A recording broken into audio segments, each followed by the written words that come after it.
എൻ്റെ ഈശോയ്ക്കും അമ്മയ്ക്കും കോടാനുകോടി നന്ദി പറയുന്നു ഞാൻ. എൻ്റെ പേര് റോസ്ലി സെബാസ്റ്റ്യൻ. ഞാൻ കൊച്ചി കുമ്പളങ്ങിയിൽ നിന്ന് വരുന്നത്. എനിക്ക് കിട്ടിയ ഒത്തിരി അനുഗ്രഹങ്ങളുണ്ട്. അമ്മ മാതാവ് എനിക്ക് ഈശോയിൽ നിന്ന് വാങ്ങിത്തന്ന അതിൽ 3-4 പ്രധാനമായിട്ട് എനിക്ക് കിട്ടിയത് പറയാനാണ് ഞാൻ ഇവിടെ വന്നത്. ഒത്തിരി പ്രാവശ്യം വന്നിട്ടുണ്ടെങ്കിൽ എനിക്ക് പല പ്രാവശ്യവും പറയാൻ പറ്റാതെ ഞാൻ തിരിച്ചു പോയിട്ടുണ്ട്. ഈ കഴിഞ്ഞ 2019 ഞാൻ ആദ്യം വന്ന് ഉടമ്പടി എടുത്തപ്പോൾ ഞാൻ 6 കാര്യങ്ങൾ വെച്ചതിൽ 5 കാര്യങ്ങൾ എനിക്ക് സാധിച്ചു കിട്ടി. പക്ഷേ എനിക്ക് നന്ദി പറയാൻ സാധിച്ചില്ല. കൊറോണയൊക്കെ വന്ന് പിന്നെ ഒരുപാട് ഇതായിട്ടുള്ള സാഹചര്യങ്ങളൊക്കെ വന്ന കാരണം എനിക്ക് വരാൻ പറ്റിയില്ല. ഈ കഴിഞ്ഞ ഒക്ടോബർ 5-ാം തീയതി ഞാൻ 2ാമത് വന്ന് ഉടമ്പടി എടുത്ത്. ആ ഉടമ്പടിയിൽ ഞാൻ ആദ്യമായിട്ട് വെച്ച നിയോഗം 30-35 വർഷത്തോളം ഞങ്ങൾക്ക് വഴി പാസ്സാകും, സഞ്ചാരയോഗ്യമായൊരു വഴി ഞങ്ങൾക്കില്ലായിരുന്നു. ആ വഴി പഞ്ചായത്തിൽ ഓരോ ഇലക്ഷൻ കഴിയുമ്പോഴും ഓരോ മെമ്പർമാരും ഞങ്ങൾക്ക് വാഗ്ദാനം ചെയ്യും, വഴി തരാമെന്ന് പറഞ്ഞ് ഈ വർഷം ശരിയാക്കി തരാമെന്ന്. പക്ഷേ അവർ പല കാര്യങ്ങളും പറഞ്ഞ് ഞങ്ങളുടെ വഴി ഞങ്ങൾക്ക് ഒരു റോഡായിട്ട് സാധിച്ചു തരികയില്ല. അങ്ങനെ നിൽക്കുമ്പോൾ ഈ കഴിഞ്ഞ ഇലക്ഷൻ കഴിഞ്ഞപ്പോൾ ഉറപ്പ് പറഞ്ഞ് അതിനായിട്ട് മെമ്പർ പ്രവർത്തിക്കുകയും ചെയ്തു നന്നായിട്ട് ഞങ്ങൾക്ക് വേണ്ടി. പക്ഷേ കോൺട്രാക്ടർമാർ അത് കോൺട്രാക്ട് എടുക്കാനായിട്ട് താല്പര്യപ്പെടില്ല. കാരണം അവർക്ക് നഷ്ടം വരും അത് എടുത്താൽ, ആ വഴി എടുത്താൽ, ആ കോൺട്രാക്ട് പിടിച്ചാലത്. അപ്പോൾ അവർ പറഞ്ഞപ്പോൾ അത് ടെൻഡർ വെക്കാൻ പറ്റണില്ല, ഞങ്ങൾക്ക് ഫണ്ട് പാസ്സായിട്ടും അത് ലാപ്സായി പോകാമെന്നുള്ള ഒരു ഇത് വന്ന് ഞാൻ ഉടനെ ഇവിടെ വന്ന് ഉടമ്പടി എടുത്ത് അതിനിടയ്ക്ക് ഈ വഴിക്ക് വേണ്ടിയിട്ട് പരാതി, വെള്ളക്കെട്ടുണ്ടാകും, ഞങ്ങൾക്ക് വഴി തന്നാൽ റോഡ് വന്നാൽ ഇപ്പുറത്ത് താമസിക്കുന്ന വീട്ടുകാർക്കൊക്കെ വെള്ളത്തിലായി പോവും, ഒഴുകി പോകാൻ സ്ഥലമില്ല, തോട് നിവർന്നാൽ, ഇങ്ങനെയൊക്കെയുള്ള പരാതികൾ പല തടസ്സങ്ങൾ വന്ന് ഞാൻ ഉടനെ ഇവിടെ മാതാവിൻ്റെ അടുത്ത് ഉടമ്പടി പുതുക്കാൻ വന്നപ്പോൾ പറഞ്ഞ് പുതുക്കാനായിട്ട് പറ്റൂല, ഇനി 2ാമത് പുതിയതെടുക്കണമെന്ന് പറഞ്ഞു. പുതിയ ഉടമ്പടി എടുത്ത് ഒരാഴ്ചക്കുള്ളിൽ തന്നെ എല്ലാവരും കൂടി അതിന് തീരുമാനമെടുത്ത് ഒരു മീറ്റിങ്ങൊക്കെ കൂടി, പരിസരവാസികളും പഞ്ചായത്തിൽ നിന്നുള്ള എല്ലാവരും കൂടി ഒരു മീറ്റിങ്ങൊക്കെ കൂടി അതിനൊരു തീരുമാനമെടുത്ത് അത് എത്രയും വേഗം ആവശ്യമാണ്, അത് ശരിയാക്കാൻ തരാമെന്നൊക്കെ പറഞ്ഞ് പെട്ടെന്ന് തന്നെ പിറ്റേ ആഴ്ച തന്നെ ഉദ്ഘാടനവും നടന്ന് അതിൻ്റെ ഒരു കോൺട്രാക്ടർ പെട്ടെന്ന് അതിന് റെഡിയായി. അത് മാതാവ് കൊണ്ടുവന്നൊരുക്കി തന്നാണെന്ന് തീർത്ത് പറയാൻ പറ്റുള്ളൂ. അപ്പോൾ അതിന് ടെൻഡർ വെച്ച് ആ കോൺട്രാക്ടർ അതെടുത്ത് ആ പണി ഇപ്പോൾ എൻ്റെ വീടിൻ്റെ അവിടം വരെ പണി നടന്നുകൊണ്ടിരിക്കുകയാണ്, റോഡിൻ്റെ. അപ്പം അതിന് ഞാൻ എത്ര നന്ദി പറഞ്ഞാലും, എനിക്ക് മാതാവിനോട് നന്ദി പറഞ്ഞാലോ തീരാത്തൊരു ഇതാണ്. കാരണം ഈ വഴി കൂടി പോയിരുന്നാൽ പിന്നെ ഞങ്ങൾക്ക് ഒരിക്കലും വഴി കിട്ടിയില്ലെന്ന് പറഞ്ഞു, ഒരിക്കലും. അപ്പം അതുകൊണ്ടാണ് ഞാൻ ഓടി അമ്മയുടെ അടുത്ത് വന്ന് എൻ്റെ സങ്കടം അമ്മ കേൾക്കുകയും ചെയ്ത്.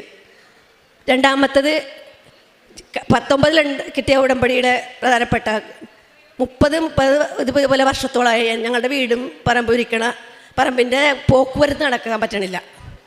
അത് ഞങ്ങളുടെ മുതലാളി തന്നെ 3 സെൻറ്റ് സ്ഥലം ഞങ്ങൾ കുടികിടപ്പ് കൂടാതെ 3 സെൻറ്റ് സ്ഥലം കൂടുതൽ വാങ്ങിച്ചിരിക്കുക. ആ സ്ഥലം മുതലാളി ഞങ്ങൾക്ക് വിറ്റത് അമ്മയുടെ സ്ഥലമായിരുന്നു. അത് അമ്മേനെ അറിയിക്കാതെ പുള്ളിക്കാരൻ അങ്ങയുടെ സ്വന്തമാണെന്ന് പറഞ്ഞ് ആധാരത്തിൽ എഴുതി ഞങ്ങൾക്ക് വിളിക്കുകയാണ് ചെയ്തത്. പക്ഷേ പിന്നീട് മുതലാളിയും മരിച്ച്, അമ്മയും മരിച്ച്, എല്ലാവരും മരിച്ച്, പോക്കുവരത്ത് നടത്താനായിട്ട് ചെന്നിട്ട് ഞങ്ങൾക്ക് പറ്റണില്ല. അന്നേരം ഞാൻ ഇതുപോലെ തന്നെ മാതാവിൻ്റെ ഉടമ്പടി കാശുമായിട്ട് പല പ്രാവശ്യം നടന്നിട്ടും പറ്റണില്ലായിരുന്നു. ഈ കഴിഞ്ഞ ഇടയ്ക്ക് ഞാൻ ഇതുപോലെ മാതാവിൻ്റെ ഉടമ്പടി കാശുമെടുത്ത് ആധാരമെഴുത്തുകാരൻ്റെ അടുത്ത് ചെന്നപ്പോൾ പറഞ്ഞു, ചേച്ചി ഇനി ഇത് സാധിക്കില്ല, അതൊക്കെ നേരത്തെ ചെയ്യേണ്ടിയിരുന്നു, ഇപ്പോൾ ഡിജിറ്റൽ ഇതാണ്, ഇന്ന് നടക്കല് ചേച്ചി എന്ന് പറഞ്ഞ്. പക്ഷെ ഞാൻ പറഞ്ഞ് ഒന്നുകൂടി ശ്രമിക്കാം. അങ്ങനെ അയാൾ ശ്രമിച്ച് ഒരു കുടികിടപ്പെന്ന് എടുത്തതാണ് ഞാനൊരു അപേക്ഷ കൊടുത്തിട്ടേക്കാന്ന് പറഞ്ഞ് പഞ്ചായത്ത് വില്ലേജിൽ. അങ്ങനെ കൊടുത്ത് ഭർത്താവ് അതുകൊണ്ടേ കൊടുത്ത്. പക്ഷേ പിറ്റേ ചൊവ്വാഴ്ച പറഞ്ഞ് അടുത്ത ചൊവ്വാഴ്ച ചേട്ടൻ വാന്നും പറഞ്ഞ് വിട്ട്. എനിക്കപ്പോഴും ഒരു ഉറപ്പില്ല, കാരണം പല പ്രാവശ്യവും ഞങ്ങൾ നടന്നതാണ്, തിരിച്ചു വിടുന്നതാണ്. പറഞ്ഞതുപോലെ തന്നെ ആ ചൊവ്വാഴ്ച ഭർത്താവ് ചെന്നപ്പോൾ ഈ സാധനവും കൊടുത്തുവിട്ട് സംഭവം എല്ലാം ക്ലിയറായാണ് വന്നത്. ഞങ്ങൾക്ക് കരവടക്കാനും സാധിച്ചു. അതുവരെ ഞങ്ങൾക്ക് കരവടക്കാൻ പറ്റണില്ലായിരുന്നു. പിന്നെ 5 സെൻറ്റ് സ്ഥലം ഞാൻ എപ്പോഴും ആഗ്രഹിക്കുമായിരുന്നു. കാരണം പള്ളിയുടെ അടുത്ത് എൻ്റെ ബന്ധുക്കൾക്കൊക്കെ എല്ലാവർക്കും, എൻ്റെ സഹോദരങ്ങളൊക്കെ, ചേച്ചിമാർക്കും എൻ്റെ ആങ്ങളമാർക്കൊക്കെ എല്ലാവർക്കും മെയിൻ റോഡിൻ്റെ സ്ഥലത്ത് തന്നെ വീടും സ്ഥലമൊക്കെ ഉണ്ട്. അവർ സുഖമായിട്ട് നല്ല സുഖത്തിൽ ജീവിക്കണം. ഞാൻ മാത്രം ഈ ഇങ്ങനെ ഒരു വഴിക്ക് പോലും ഇല്ലാത്തൊരു സ്ഥലത്ത്. അപ്പം ഞാൻ എപ്പോഴും ആഗ്രഹിക്കും, മാതാവേ ഈ വഴി കിട്ടിയില്ലെങ്കിൽ 5 സെൻറ്റ് സ്ഥലം എവിടെയെങ്കിലും എൻ്റെ മക്കൾക്ക് ജീവിക്കാൻ ഒരു വണ്ടി കയറുന്ന സ്ഥലം തന്നെ ഒന്ന് പ്രാർത്ഥിക്കുമായിരുന്നു. അത് ഉടമ്പടിയിലും വെച്ചിട്ടുണ്ടായിരുന്നു. അത് ഈ ഉടമ്പടിയിലല്ല, പഴയ ഉടമ്പടിയിൽ. പക്ഷേ അതും എനിക്ക് എൻ്റെ അമ്മ മാതാവ് ഈ ഉടമ്പടി എടുക്കുന്നതിന് മുമ്പ് തന്നെ എനിക്ക് സാധിച്ചു തന്ന്. റോഡ് സൈഡിൽ തന്നെ, മെയിൻ റോഡിൻ്റെ സൈഡിൽ തന്നെ 5 സെൻറ്റ് സ്ഥലം മേടിച്ചിടാനായിട്ട് 2.5 വർഷങ്ങൾക്ക് മുമ്പ് സാധിച്ചു. പിന്നെ ഒത്തിരി അനുഗ്രഹങ്ങൾ എനിക്ക് പറഞ്ഞാൽ തീരെയല്ല. അതുകൂടാതെ ഈ മിനിഞ്ഞാവുന്ന നാൾ ഞാനും എൻ്റെ ഇളയ മോനും കൂടി നെടുമ്പാശ്ശേരിയിൽ ഞങ്ങൾ മൂത്ത മകനും ഫാമിലിയും വന്നിട്ടുണ്ടായിരുന്നു. ഒരു വെക്കേഷന് വന്നാണ്. അവരാക്കാനായിട്ട് പോയിട്ടും തിരിച്ച് വരണ വഴി വീടിന് 1 കിലോമീറ്റർ അകലമേയുള്ളു. ആ സ്ഥലമായ അത്രയപ്പോൾ മോനെന്താ കണ്ണു ഉറങ്ങിപ്പോയാ, എന്ത് സംഭവിച്ചെന്നറിയില്ല. പെട്ടെന്ന് വണ്ടി ചെന്ന് പോസ്റ്റിലിടിച്ച് ഞാൻ പോസ്റ്റ് ഒടിഞ്ഞ് കാറുമൊക്കെ ആകെ ഡാമേജായി. പക്ഷെ മുകളിൽ നിന്ന് ഭയങ്കരമായിട്ട് തീ സ്പാർക്ക് ചെയ്ത് ഈ പോസ്റ്റിൻ്റെ എനിക്കും എൻ്റെ മോനും ഒരു ആപത്തും ഒരു പോറൽ പോലും ഒരു ഇങ്ങനെ പേടിച്ച് പോലും ഒന്നും അല്ല. മാതാവിൻ്റെ ഉടമ്പടി കാഴ്ച പോയിട്ടാണ് ഞാൻ ഇവിടെ നിന്ന് വണ്ടിയിൽ കയറിപ്പോയത്. അങ്ങനെ ഒത്തിരി ഇതുപോലെ ഒരുപാട് അനുഗ്രഹങ്ങൾ എൻ്റെ അമ്മ മാതാവ് എനിക്ക് ഈശോയിൽ നിന്ന് സാധിച്ചു തരുന്നുണ്ട്. കൂടെ നടക്കുന്നുണ്ട് അമ്മ മാതാവ്. അപ്പോൾ ഇതിനെല്ലാത്തിനും ഞാൻ കോടാനുകോടി അനുഗ്രഹങ്ങൾ നന്ദി പറയുകയാണ്. പിന്നെ ഞാൻ ചെയ്തിട്ടുള്ള ആത്മീയ പ്രവർത്തനങ്ങളൊക്കെ പത്രം പ്രേക്ഷിത വിലയിട്ട് പത്രം വാങ്ങിച്ച് എല്ലാ മാസവും കൊണ്ട് എല്ലായിടത്തും ഞാൻ എൻ്റെ വീടിൻ്റെ പരിസരത്തു നിന്നല്ല, ഹിന്ദുക്കളുടെ വീട്ടിലും പല കാണുന്നവർക്കൊക്കെ ഞാൻ പറഞ്ഞിട്ട് കൊടുക്കും. ഇങ്ങനെ എന്നെ പോലെ എനിക്ക് കിട്ടിയ അനുഗ്രഹങ്ങളും കാര്യങ്ങളൊക്കെ എല്ലാം പറഞ്ഞ് പ്രാർത്ഥിച്ചു കൊടുക്കും. പിന്നെ ഇതായിട്ട് കാരുണ്യപ്രവൃത്തിയായിട്ട് ചെയ്യണത്, പത്രം കൊടുക്കാൻ പോകുമ്പോൾ തന്നെ കുറച്ച് പൈസ എടുത്ത് കൊണ്ടുപോയി ആ രോഗികളായിട്ടുള്ള വീടുകളിൽ പോകും. ആ വീടുകളിൽ ചെന്ന് അവരെ കണ്ട് അവർക്ക് ഇത്തിരി പൈസയും ഒക്കെ കൊടുത്തിട്ടും പോരും. പിന്നെ എനിക്ക് കിട്ടുന്ന അവസരങ്ങളൊക്കെ എല്ലാം ഞാൻ അമ്മ മാതാവിനെ ഈശോനെ ഓർത്ത് ആത്മാക്കളുടെ രക്ഷയ്ക്കായിട്ട് വേണ്ടി എനിക്ക് കിട്ടുന്ന സഹനങ്ങളെല്ലാം ആത്മാക്കളുടെ രക്ഷയ്ക്കായിട്ട് വേണ്ടി കാഴ്ചവെക്കും. പിന്നെ എനിക്ക് ഭവനത്തിലാണെങ്കിലും ഞാൻ വളരെ ഇങ്ങനെ സഹനത്തോടു കൂടി സന്തോഷത്തോടു കൂടി എല്ലാ ജോലിയും അമ്മ മാതാവിനെ അനുകരിച്ചുണ്ട് ഞാൻ ചെയ്യാനായിട്ട് ശ്രമിക്കും. അതൊക്കെ എല്ലാം അപ്പ കാണുന്ന ആവശ്യമായിട്ട് വരുന്ന ആർക്കാണ് പ്രാർത്ഥന വേണ്ടതെന്ന് വെച്ചാൽ ആ രോഗികൾക്കായിട്ട് അല്ലെങ്കിൽ ആവശ്യക്കാർക്കായിട്ട് ഞാൻ അത് കാഴ്ചവെക്കാറുണ്ട്. അപ്പോൾ ഇങ്ങനെയൊക്കെയാണ് എൻ്റെ ആത്മീയ ജീവിതം പോണത്. എനിക്ക് തന്ന എല്ലാ അനുഗ്രഹങ്ങൾക്കും അമ്മ മാതാവിനും ഈശോയ്ക്കും കോടാനുകോടി നന്ദി പറഞ്ഞുകൊണ്ട് ഞാൻ നിർത്തുന്നു. യെശയ്യായുടെ പുസ്തകം 38-ാം അധ്യായം 3-ാം തിരുവചനം. കർത്താവെ, ഞാൻ വിശ്വസ്തയോടും പൂർണ്ണ ഹൃദയത്തോടും കൂടെ അങ്ങയുടെ മുൻപിൽ വ്യാപരിച്ചുവെന്നും അങ്ങേക്ക് പ്രീതികരമായത് എപ്പോഴും അനുവർത്തിച്ചുവെന്നും അങ്ങ് ഇപ്പോൾ അനുസ്മരിക്കണമേ. റോസലി സെബാസ്റ്റ്യൻ എന്ന ഈ സഹോദരിയുടെ പ്രത്യക്ഷീകരണ സാക്ഷ്യത്തിൽ നമുക്ക് മനസ്സിലാകുന്നത്, സമയച്ചുരുക്കത്തിൻ്റെ അമ്മ വളരെ വർഷങ്ങളോളം പഴക്കമുള്ള കാര്യങ്ങളാണ് വളരെ പെട്ടെന്ന് സമയച്ചുരുക്കത്തിൻ്റെ അമ്മ അവർക്ക് സാധ്യമാക്കി കൊടുത്തത്.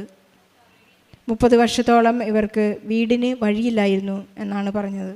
അവർ ഉടമ്പടി 2019 മുതൽ അവർ ശക്തമായി പ്രാർത്ഥിക്കുകയും പരിശുദ്ധ അമ്മയുടെ ഇടപെടൽ മൂലം അവരുടെ വീടിന് വളരെ വീതിയുള്ള ഒരു വഴി നൽകി അംഗീകാരത്തോടു കൂടി തന്നെ, പഞ്ചായത്തിൻ്റെ അംഗീകാരത്തോടു കൂടി തന്നെ അവർക്കൊരു നല്ല വഴി സാധ്യമാവുകയും ചെയ്തു എന്ന് സാക്ഷ്യപ്പെടുത്തുന്നു.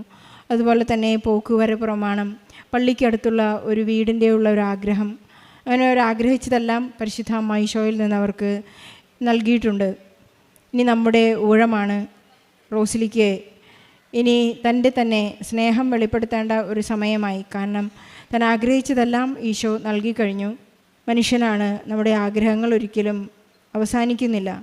പക്ഷെ അവസാനിക്കാത്ത മനുഷ്യൻ്റെ ആഗ്രഹം എപ്പോഴും നാം ഉടമ്പടി നിയോഗങ്ങളിൽ നാം ചേർത്ത് വെച്ച് പ്രാർത്ഥിക്കുമ്പോൾ ഈശോ ആഗ്രഹിക്കുന്ന പലതുണ്ട്. ഈശോ ആഗ്രഹിക്കുന്നത് അവിടുന്ന് ദാഹിക്കുന്നു എന്ന് പറയുന്നു, അവിടത്തേക്ക് വിശക്കുന്നു എന്ന് പറയുന്നു.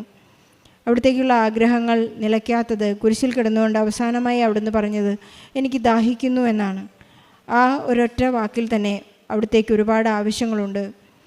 റോസലി പറഞ്ഞതുപോലെ മരിച്ച വിശ്വാസികളുടെ ആത്മാക്കൾക്ക് വേണ്ടി എല്ലാവരെയും നിത്യതയിലേക്ക് എത്തിക്കുന്നതിനുള്ള പ്രാർത്ഥന നിരന്തരമായി ഈ സഹോദരി ചെയ്തുകൊണ്ടിരിക്കുകയാണ്.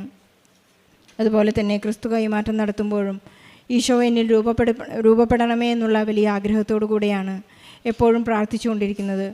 അതുകൊണ്ട് തന്നെ ഉടമ്പടി എടുത്തതു മുതൽ അത് ഇടമുറിയാതെ ഈശോയോടുള്ള സ്നേഹവും പരിശുദ്ധ അമ്മയോടുള്ള വിശ്വസ്തതയും ഇവിടെ എപ്പോഴും വന്ന് പുതുക്കിക്കൊണ്ട് പരിശുദ്ധ അമ്മയോടും ഈശോയോടുമുള്ള സ്നേഹം അറിയിച്ചു കൊണ്ടിരിക്കുകയാണ്. നാം ഓരോ തവണ പത്രം മറ്റുള്ളവർക്ക് കൊടുക്കുമ്പോൾ നാം പറയുന്നത് തന്നെയാണ്, അവൻ പറയുന്നത് പോലെ ചെയ്യുക. മറ്റുള്ളവരോട് പറയുമ്പോൾ കുടുംബത്തിൽ ഓരോരുത്തർക്കും നാം പത്രം കൊടുത്തുകൊണ്ട് എന്നെപ്പോലെ നിങ്ങളും, ഈശോ പറയുന്നത് എന്നെപ്പോലെ നിങ്ങളും സ്നേഹിക്കുക. സ്നേഹം എന്ന ഒരു വലിയ കൽപ്പനയാണ് ഈശോ നൽകിയിരിക്കുന്നത്. തന്നെ പോലെ തൻ്റെ അയൽക്കാരനെയും സ്നേഹിക്കുക എന്നുള്ള വലിയ കൽപ്പന നാം പാലിക്കുമ്പോഴാണ് ഈശോയുള്ള സ്നേഹം നാം ഊട്ടിയുറപ്പിക്കുന്നതും ഈശോയെ കൂടുതൽ ആഴമായി സ്നേഹിക്കുവാൻ മറ്റുള്ളവർക്കൊരു പ്രേരണയായി മാറുന്നതും ഉടമ്പടി അതിന് നമ്മെ സഹായിക്കുകയും ചെയ്യുന്നത്. റോസലിക്കും കുടുംബത്തിനും ലഭിച്ച എല്ലാ അനുഗ്രഹങ്ങൾക്കും നമ്മുടെ നിയോഗങ്ങളെല്ലാം ചേർത്ത് വെച്ച് പ്രാർത്ഥിച്ചുകൊണ്ട് ഒരു നല്ല കയ്യടി ഈശോയ്ക്കും പരിശുദ്ധ അമ്മയ്ക്കും നൽകിക്കൊണ്ട് ഈ സാക്ഷി നമുക്ക് സമർപ്പിക്കാം.